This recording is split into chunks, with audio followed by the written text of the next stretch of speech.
সন্ধ্যা হলে প্রতিদিনের মতো নূর পড়তে বসলো।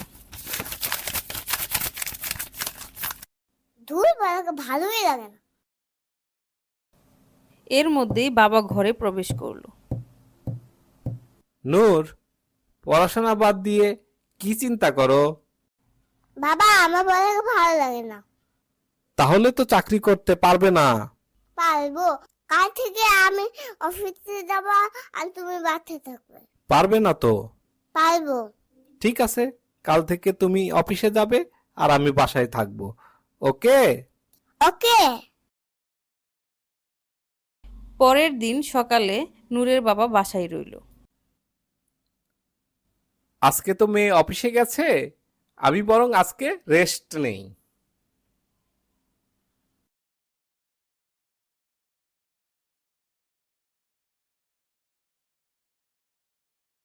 অন্যদিকে সকালে নূর অফিসে গেল। কি ব্যাপার নূর, তুমি এখানে?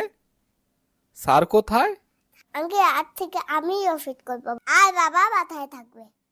ঠিক আছে, কাজ করো তাহলে।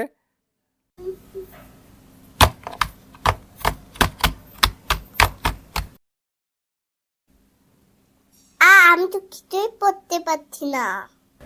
কাজ করবো কিভাবে? না, আমাকে দিয়ে তো আর অফিসে কাজ হবে না। না, আমাকে তো পড়ালেখা শিখতে হবে। কিন্তু নূর অফিসের কোনো কাজই করতে পারল না। তাই নূর সন্ধ্যার আগেই বাসায় চলে আসলো। কি ব্যাপার, তাড়াতাড়ি অফিস থেকে আসলে? বাবা, আমি অফিসে কাজ কিছু বুঝি না। তাহলে বুঝলে, পড়াশোনা না করলে চাকরি করা যায় না। হ্যাঁ বাবা, আমি বুঝতে পেরেছি, আমি পড়ালেখা করব। অবশেষে নূর পড়াশোনার মর্ম বুঝতে পারল। তারপর থেকে নূর মনোযোগ দিয়ে পড়াশোনা করত।